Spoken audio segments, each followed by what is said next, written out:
जय हिंद भाई लोग। भाई लोग, अपना जो एग्जाम्स होती है उसमें ना जो चीटिंग होती है वो दो तरीके से होती है भाई। मोस्ट ऑफ द केसेस में दो तरीके से होती है। एक होता है भाई सीटर बिठाना, दूसरा होता है पेपर लीक करना। ठीक है। अगर पेपर ऑनलाइन होता है तो एक होता है भाई सीटर बिठाना। सीटर मतलब आप कहीं ना कहीं अपनी जगह किसी दूसरे बंदे को एडजस्ट करके भेज रहे हैं, धोखाधड़ी करके। ठीक है। कैसे भी करो, चाहे आप अपनी जुगाड़बाजी लगाओ, सेटिंगबाजी लगाओ, या फ्रॉडबाजी करके अपनी जगह किसी दूसरे बंदे को भेज रहे हो जिसकी तैयारी बहुत अच्छी है और वो पूरी उम्मीद, पूरे चांसेस है कि भाई वो पेपर क्लियर कर देगा। पहला मेथड तो ये है। दूसरा मेथड होता है भाई, अच्छा, जो पहला मेथड है ये भाई ऑनलाइन में भी काम आता है, जो ऑनलाइन एग्जाम होते हैं और जो ऑफलाइन एग्जाम होते हैं उसमें भी, दोनों में आप अपनी जगह दूसरा बंदा भेज सकते हो। दूसरा मेथड होता है भाई ऑनलाइन एग्जाम में जो क्वेश्चन पेपर है वो हैक, क्वेश्चन जो स्क्रीन, आपकी स्क्रीन है वो हैक हो जाती है, स्क्रीन उठ जाती है। तो बंदा वहीं बैठा रहता है लेकिन उसका पेपर कोई और कर रहा होता है कहीं और से, स्क्रीन हैक करके। ये ऑनलाइन एग्जाम में मेथड अपनाया जाता है चीटिंग के लिए। और दूसरा, जो ऑफलाइन एग्जाम होते हैं उसमें पेपर लीक हो जाता है।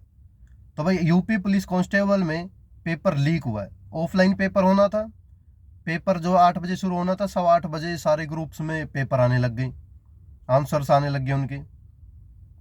ठीक है। जो आंसर की शीट्स है वो वायरल होने लगी। जब पेपर खत्म हुआ उसके बाद जब वेरीफाई किया तो भाई पेपर वही निकला।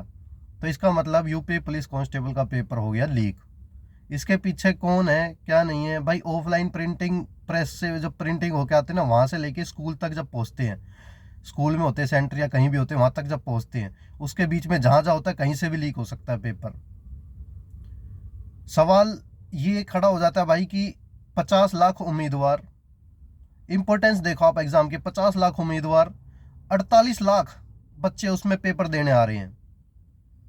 तो कितनी इंपॉर्टेंस है किसी भी एग्जाम में भाई। 50-60% से ऊपर अटेंडेंस नहीं होती, इसमें 96-97% अटेंडेंस रही है।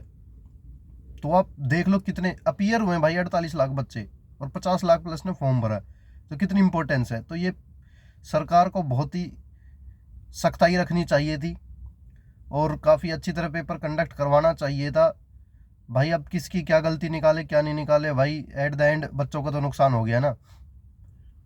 अब यही पेपर दोबारा होंगे, फिर दोबारा वही तैयारियां, फिर वही सब प्रोसेस लंबा खिंचना, कोर्ट में जाना, सब बकवास चीज़ है भाई।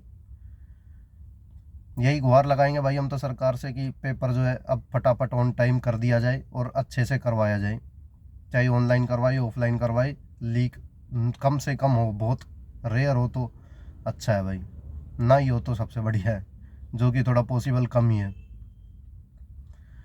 चलो ठीक है भाई लोग, जिन जो बच्चे भाई जिनका थोड़ा, जिन्होंने प्रॉपर इसकी तैयारी करी थी ना यूपी पुलिस कांस्टेबल की, वो थोड़ा भाई बच्चे ध्यान दो। एग्ज़ाम दोबारा होगा तो अपनी तैयारी मत छोड़ना, इस चीज़ को गम में लेके मत बैठना कि भाई लीक हो जाए। भाई it's a part of process.